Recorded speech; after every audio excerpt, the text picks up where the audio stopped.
Everybody good morning. मैं Rajendra Kumar Rohilan, faculty of SMP school Kairwali. हाँ तो बच्चों, कल हम पढ़ रहे थे काल के बारे में। काल की हमने सामान्य परिभाषा पढ़ी और जाना कि काल होता क्या है। यानी किसी भी काम के होने के समय का जिसमें बोध होता है वह काल कहलाता है। काल का शाब्दिक अर्थ मैंने बताया समय, यानी व्यक्ति जो भी कार्य कर रहा है, जो भी क्रिया कर रहा है और जो भी क्रिया का फल या प्रभाव जिस समय पर पड़ रहा है वही उसका क्या होता है, काल होता है।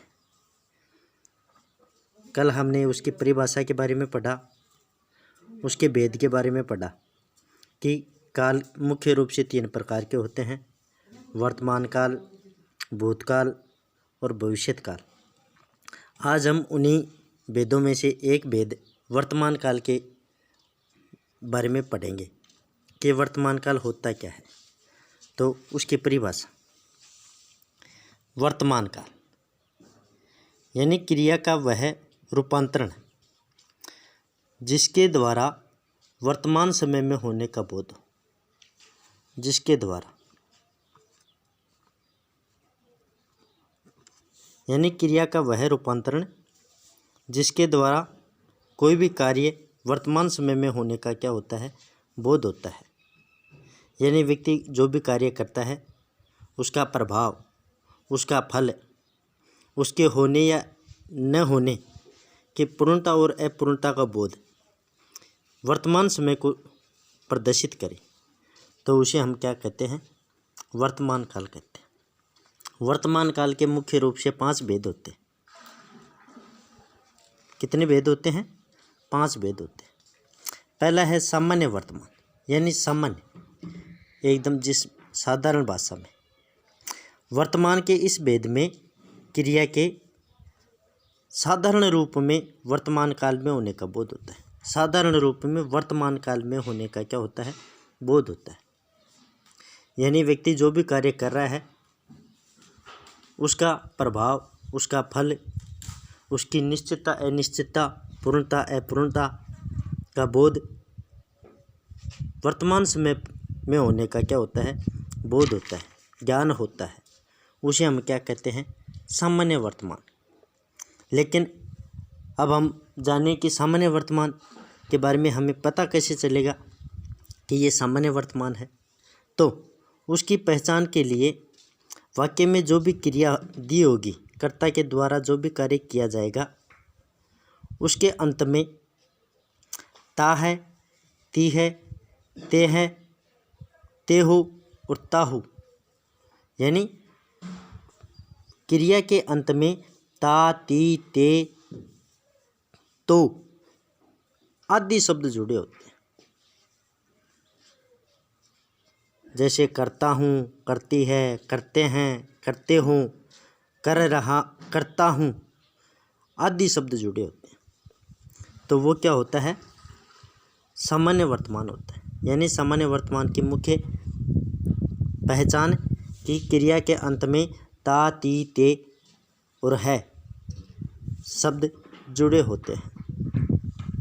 जैसे पूजा नृत्य करती है, मनीष पत्र लिखती है, लड़के शोर करते हैं।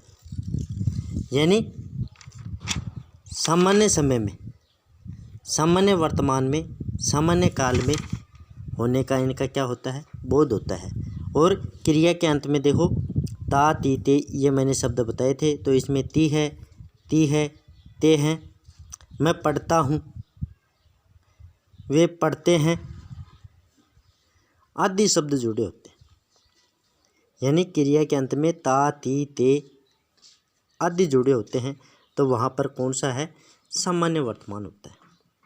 दूसरा, अपूर्ण, अपूर्ण या तात्कालिक वर्तमान।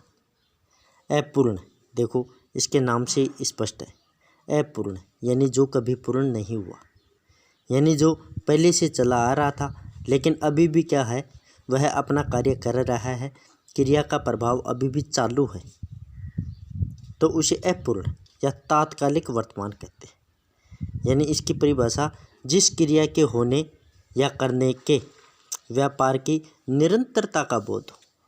निरंतरता यानी वह निरंतर रूप से चल रहा है, और वो कौन से समय में चल रहा है? वर्तमान समय में चल रहा है। आदमी पहले भी कर रहा था, लेकिन अभी भी उसका प्रभाव पड़ रहा है। यानी व्यक्ति के द्वारा जो भी क्रिया की जाएगी, कार्य किया जाएगा, उसका प्रभाव या फल उसकी निरंतरता का क्या करवाती है? हमें बोध करवाती है, ज्ञान करवाती है। हमें पता चलता है कि व्यक्ति के द्वारा, कर्ता के द्वारा जो भी कार्य किया जा रहा है वो वर्तमान समय में भी किया जा रहा है, लेकिन उसकी निरंतरता है। यानी उसने निश्चित नहीं कहा कि वह पूर्ण हो चुका है, उसकी निरंतरता का बोध हो रहा है। क्या पता वह अभी भी कर रहा है, आगे भी करता ही रहेगा। यानी उसकी निरंतरता। जैसे मैं कहूँ कि आप खेल रहे हैं तो वर्तमान समय में खेल रहे हैं, थोड़ी देर पहले भी खेल रहे थे, और आगे भी इसकी क्या है? निरंतरता चालू है। यानी उसकी पूर्ण स्तुति नहीं होती है, उसका पूर्णता को प्राप्त नहीं होती है। उसके द्वारा जो भी कार्य किया जा रहा है उसकी पूर्णता नहीं है। तो ऐसे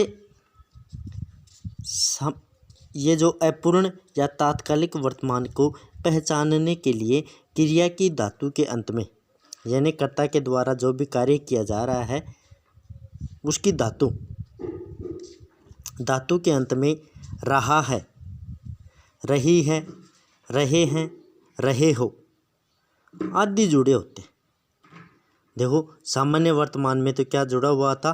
ता, ती, ते, तो आदि जुड़े होते हैं, लेकिन अपूर्ण या तात्कालिक वर्तमान में क्या जुड़ा रहता है? रहा है, रही है, रहे हो आदि जुड़ा होता है। देखो जैसे उदाहरणों से देखें हम कि मोहन पत्र लिख रहा है, मोहन पत्र लिख रहा है, यानी उसकी पत्र लिखने का जो कार्य है, जो क्रिया है, उसका प्रभाव अभी वर्तमान में चालू है, लेकिन उसकी निरंतरता का क्या हो रहा है?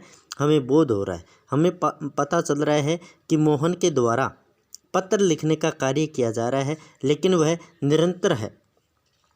उसने अभी पत्र लिखना पूर्ण नहीं किया है। अगर पूर्ण लिखता है, अगर मैं कहूँ कि मोहन पत्र लिखता है तो किस में आ जाएगा? सामान्य वर्तमान में। लेकिन लिख रहा है, उसके कार्य करने की निरंतरता का हमें क्या हो रहा है? बोध हो रहा है। यानी वह कार्य पहले से कर रहा था, अब भी कर रहा है, और आगे भी क्या पता करता ही रहेगा। तो लिख रहा है। जैसे पूजा नृत्य कर रही है, यानी उसके नृत्य करने का कार्य, उसकी क्रिया का प्रभाव, उसका फल उसके नृत्य पर पड़ रहा है, लेकिन वह निरंतर कर ही रही है।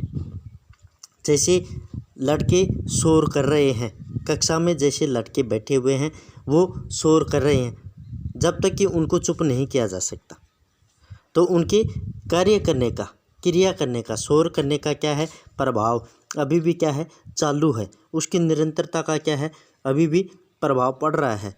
तो उनके शोर करते हैं तो सामान्य वर्तमान में, कर रहे हैं तो किस में आएगा? अपूर्ण या तात्कालिक वर्तमान में। आज हमने क्रिया के काल के दो भेद, वर्तमान काल के दो भेद पढ़े, सामान्य वर्तमान और अपूर्ण या तात्कालिक वर्तमान। इसमें मुख्य रूप से ध्यान देने योग्य बात यह है कि बच्चों, सामान्य जो वर्तमान होता है उसमें क्रिया के अंत में, क्रिया जो की जाती है उसकी धातु के अंत में ता, ती, ते आदि शब्द जुड़े होते हैं, जबकि अपूर्ण या तात्कालिक वर्तमान में कोई भी व्यक्ति के द्वारा कोई भी कार्य किया जाएगा वह वर्तमान में समय में किया जाएगा, लेकिन उसकी निरंतरता का हमें क्या होता है? बोध होता है। यानी उसके द्वारा जो भी कार्य किया जा रहा है वह अभी भी निरंतर रूप से प्रगति पर है। उसके द्वारा जो कार्य किया जा रहा है वह अभी भी सुचारू रूप से चालू है। उसके पूर्ण होने का हमें क्या नहीं होता? बोध नहीं होता। Thank you.